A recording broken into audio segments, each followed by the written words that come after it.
All righty, y'all, Rudy, back. It is MLK Day, so Dad, it's this is big for me today. Back on your book, you guys gave me, Dad. Want to hear your story. So it's MLK Day today. Doing this recording in the sunroom. It's my favorite spot in the house, even though it's like 11 degrees outside. But in here, it's nice and toasty. You know how Dad keeps it. On here it's about 73, 74 degrees. Yep. Um, MLK Day, man. You guys know that Dad is real big on what MLK did and the people did in the civil rights movement.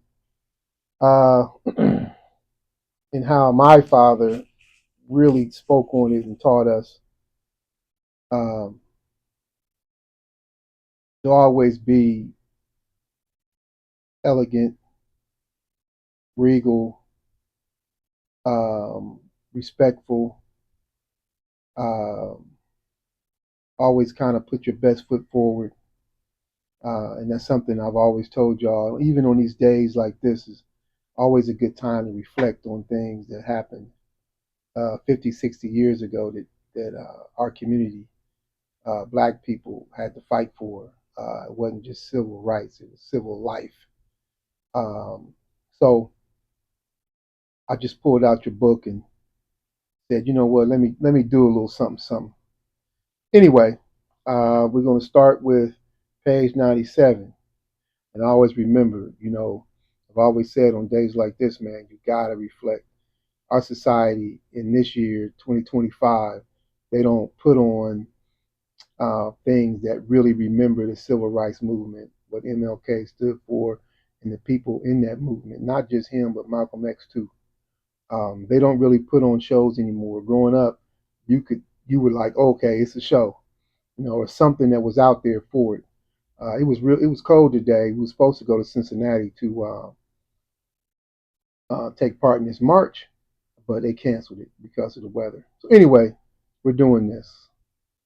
So it says here, becoming a dad. What was your biggest surprise about being a parent that you discovered after your first child was born?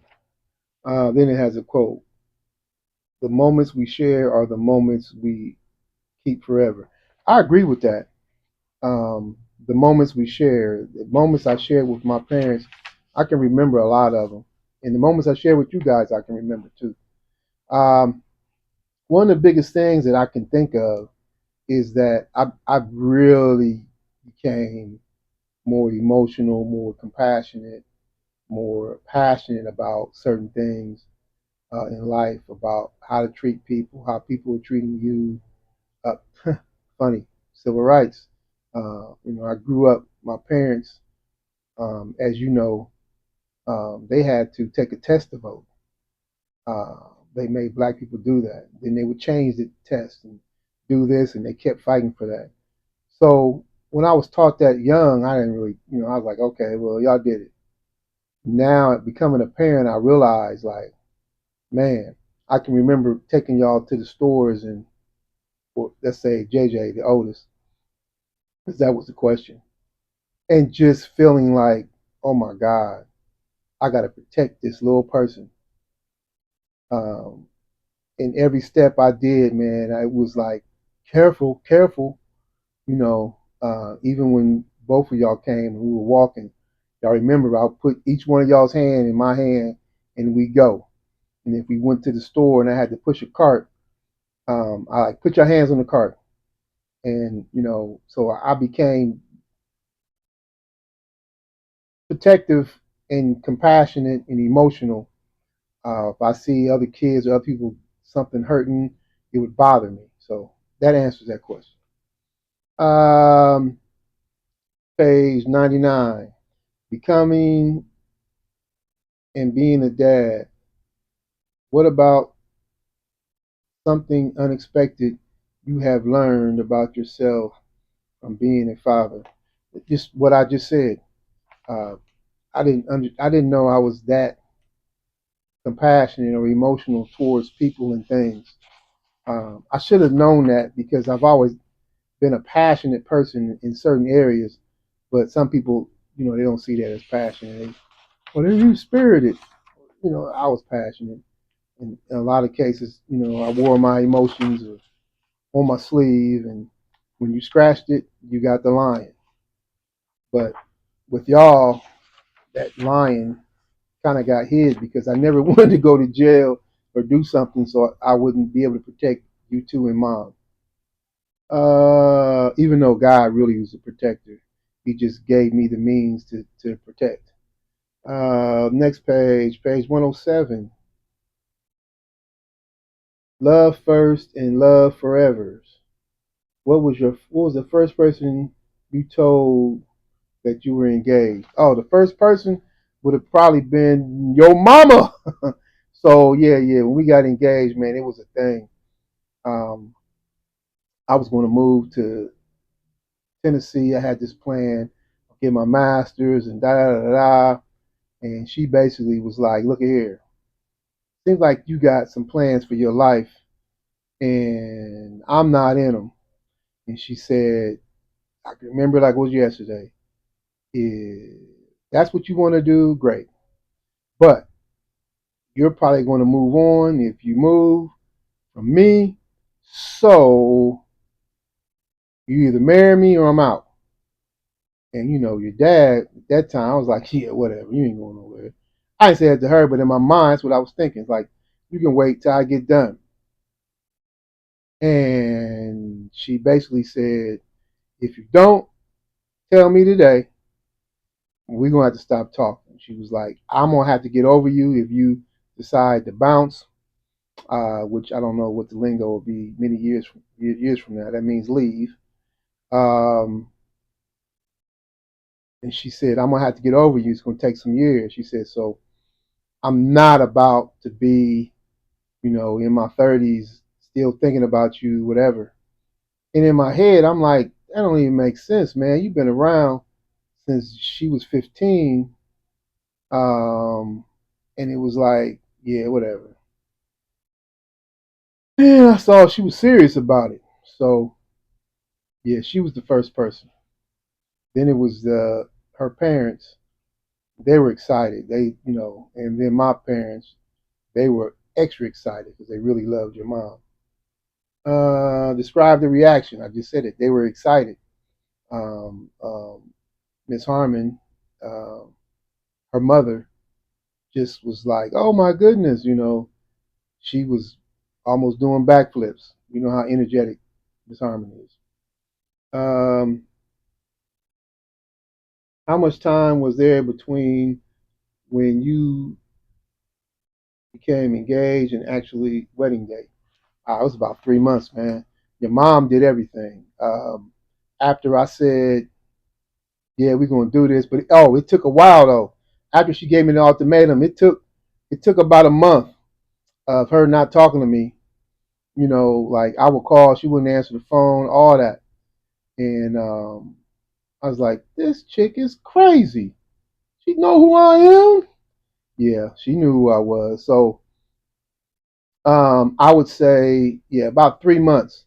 So mom had the date, the color, the pastor, the church, um, all the above. She wanted to, have it close to my birth date so we could just have a long celebration. And everything was done. She did it all. Uh, what was the process like planning for the wedding? Who did most of the work? Where were there any challenges? Man, there was no challenges. Everything really went smooth. Mom did all the work, man. You know, her Uncle Charles, who I really liked, he was a chef. He took care of the food, um, everything. It was really a smooth transition. She had all this planned, man. So I guess, she was waiting for me to say, "Let's do it." And as soon as I said, "Let's do it," like it's a thing they say today called turnkey.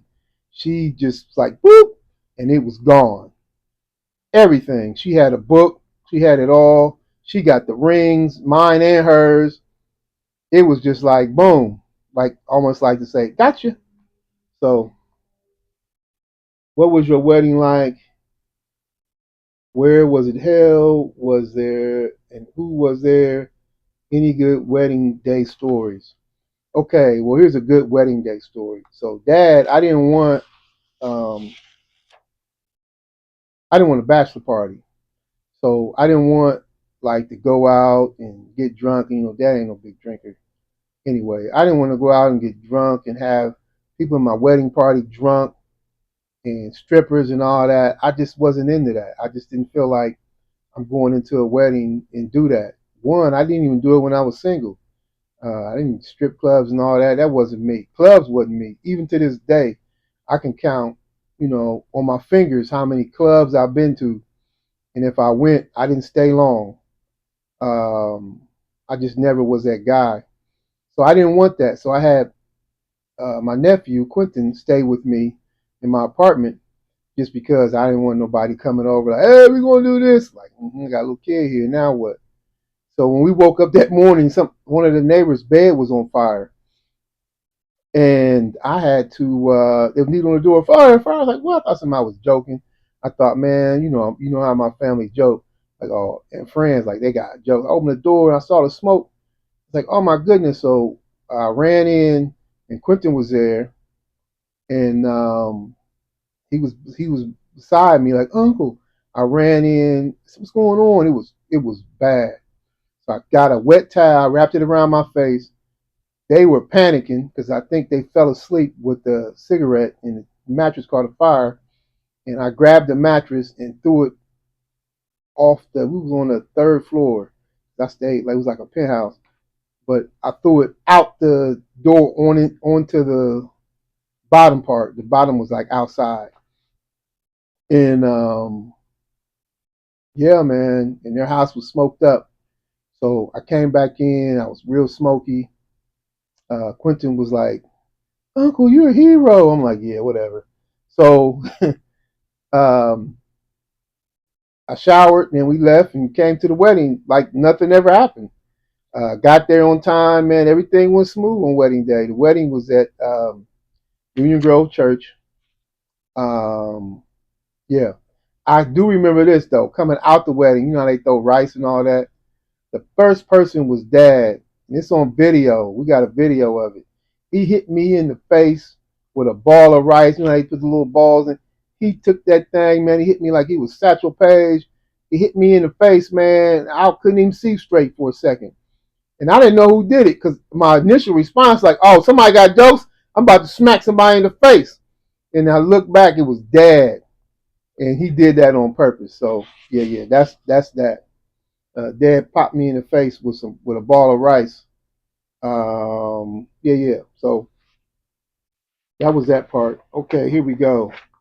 Father's favorite thoughts and advice. If you write an autobiography, what title would you select to convey and describe your life? Wow, that's crazy. So they always call me a Renaissance man. I would say it'd be Renaissance man. I've done a lot of things, and I'm pretty sure there's people that have done more than me, but I know I've done more than the average. And they called me Renaissance man a long time ago. So it'd probably be something like the Renaissance man. Uh, I've done a lot, mastered a few things, but not all of what I've done. But I enjoy it. I enjoyed it. Describe, convey, describe. Yeah, Renaissance man. What is a favorite quote, scripture, or prayer? I would say John 3:16. That he gave his only begotten son for us for our sins, because without that, man, I'd be in trouble. Because back in the Old Testament, if you made a sin, man, blood had to be shed to recover from that, repent for it. And my head would have been chopped off. I done killed all kind of animals, and every day an animal. What happened? Animals all around you because I committed another sin. So that's what it would be. I'd probably be chopping up all kind of animals. Wouldn't be no Rams where I live. They'd be like, hey man, this dude is sinning like crazy. I'm not proud of that, but that's the truth. What superpower would you choose for your life? Man, since I'm really introverted, I think the superpower I would choose would be invisible. I would want to be invisible. It wouldn't work, man. I couldn't be no superhero, man. Cause I'd be invisible, and then he ain't around. Somebody say something crazy, and all of a sudden, whop, person be getting smacked. They be like, something's happening, and they don't know it's me smacking them. But yeah, it would be invisible. What is your biggest fear? And that goes in stages of life. I know growing up, um, my biggest fear was probably drowning. Um, Now, I mean, there was a period when you guys were home. The biggest fear would was just not being a good husband and a good father. I mean, I really, really tried my best in doing that. Is just being that. Um, and then I think I lost myself in that too because I was more concerned about being that a husband and father than I was serving God. And I think whenever I felt I let you guys down, it would just mess me up. And I just had to realize like I wasn't put here to like make y'all, oh my dad, my husband is great. I was really put here to worship and serve the Lord, and I kind of lost track of that, and it kind of messed me up for a little bit. Um, when y'all moved out and went on, and it helped me, and then even reflecting on that, one of my biggest memories out of that it just hit me a couple of days ago was I remember taking y'all to athletic things that you guys were doing, and you guys were the top in your sports in the nation. I remember because I would always sit on the visitor side because I never wanted to hear like the home team, and you got parents mad because y'all was better than them or playing or getting all kind of accolades and awards, and you had some parents mad, and some of your team was mad, some of your team wasn't. So I would sit on the visitor side, and that I would hear them say, "Son, this is why I brought you to this game. Them Brenham boys, they they something different." What that? I heard that. I think it's one of your. Yeah, yeah. I heard some other fans would say that in most teams, and y'all had a teammate who was a wide receiver. I can't remember his name. He would say, "Man, them Brenham boys is built different." He had graduated. He had came back. He was like, "Them Brenham boys is built different, man. Oh, they on something. They different." And then I would hear the opposing parents say, "Son, this is why I bring you to the game. Watch them Brenham boys. They're different. And all them videos y'all would put of y'all working out stuff up. They were like, yeah, you got to watch them. They really work hard, man. They're dedicated to their craft." And I was like, golly, they really following like that? And so I would always sit on the visitor side. It seemed like the visitors would love y'all more than like the home team. But the Bible talks about that. A prophet's not respecting his own land. But I'm thinking they'd be like, man, ah. So now I look back at it, man, the games was packed and they were coming to see y'all. Now I know I don't care who really watches it, but it's true. But when I heard fathers tell their sons, watch these Branham boys, watch how they work, watch how they move, like they would tell them, if you want to be that, you got to do that what they're doing, and then some. I didn't really realize it then, but now looking back on it, that was big for me. Okay, that's that one. 117. What's your favorite travel memory? Whew, it's too many to name, man. South Kakalaka, North Kakalaka. Y'all, I would call it Kakalaka, and it was Carolina, and then y'all would go around, y'all would go back and say, we went to Kakalaka, and that was funny. Another memory, I think I took y'all to the White House and y'all took pictures and y'all couldn't wait to go back to school and say, this is what we did over the summer. And then all your little friends said, that's Photoshop. Y'all ain't go there, but we did, man. That was big. That was fun. I know for the youngest, Khalil, when you would run track and we travel. you know, it would people would come up and be like, "Man, I don't have no kids here, but we following you. We're coming just to see you." And I was like, "Wow, this is crazy." So, because I was never focused on anybody else. So when I heard that from people, I was like, "Man, you are affecting people who you don't even know." All right, 119. Father's favorite thoughts and advice. List the top 10 places you would visit if money and time were no concern. 10 places. Wow. Bora Bora would be one. I always had a dream to do 30 days in Bora Bora on the water cabins over the water. That would be one. Bora Bora. Probably a 30-day trip to from East Africa to West Africa, and just kind of backpack through that. That would be a good one for me. Same with Europe, so a third, so that's three. Um, Man, all the other ones like I kind of already done, so I don't know if I can name 10, but um, yeah, Australia I haven't been. I want to. It's because it's on the other side of the world. It's the only reason why I want to go. Just because it's on the other side of the world. So Australia will be one. I've been looking at New Zealand. It's not a big deal, but I wouldn't mind going. But I don't know if I can name 10. But off rip, Bora Bora for 30 days. That would be a great trip. Backpacking in Africa for 30 days would be a good trip. I could even do Europe, even though I kind of did that. But I would do that. Get a Euro pass. You know. Oh, I tell you what, I would take mom on a train ride. Um, Probably take the train from Chicago to California, and then go from there through Yellow Springs. That'd be something I would enjoy doing as well. How much time we got? 22 minutes. Okay.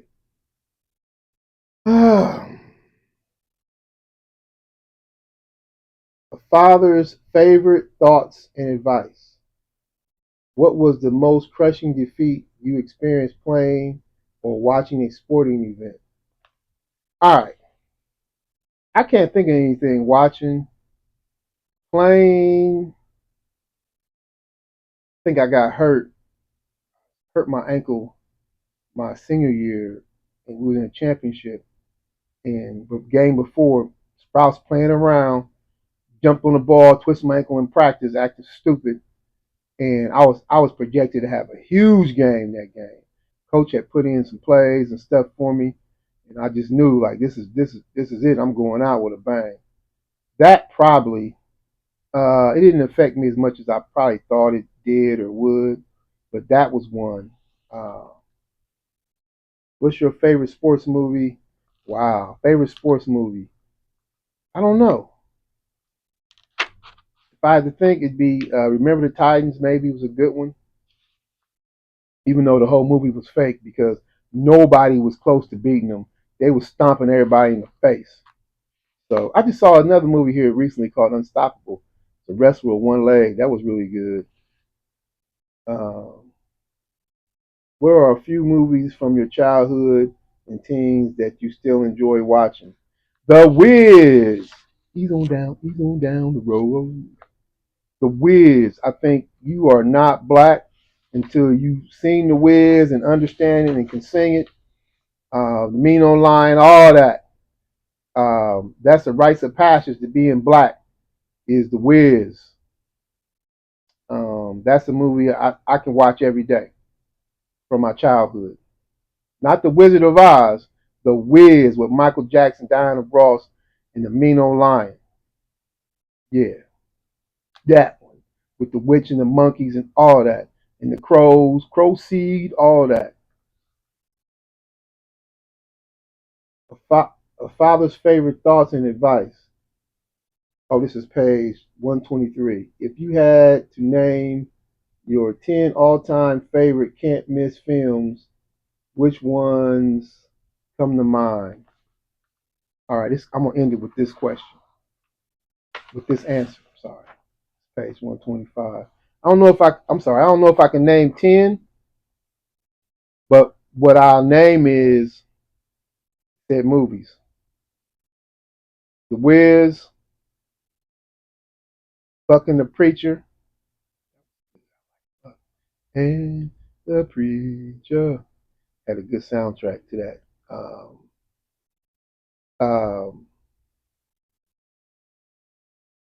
the Five Deadly Venoms, the Kung Fu joint. It was off the chain. Man, we would sit up and we couldn't wait for that to come on. The Five Deadly Venoms, Breaking was another good one. Um,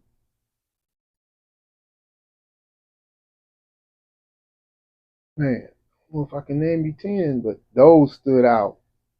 Five Deadly Venoms is a great Kung Fu movie. It's still good today.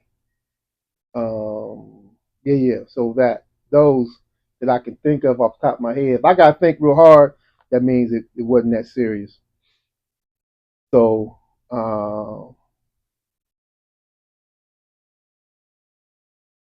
yeah, those would be the ones. I'll repeat them. The Wiz, Buck and the Preacher. That was like a cowboy movie, a black cowboy movie. Buck and the Preacher. Um, and Breaking. Breaking was good. We would go to movie theaters and watch that over and over and over. So yeah, that was that. I'm not a big sci-fi guy, so I don't really have no sci-fi. It had to kind of like feel real for me to watch. Even today, I'm not a big. Y'all know me. I'm not a big sci-fi guy. I didn't grow up getting a lot of fictional stuff. Like I said, mom and dad came from Jim Crow, so like I didn't even really.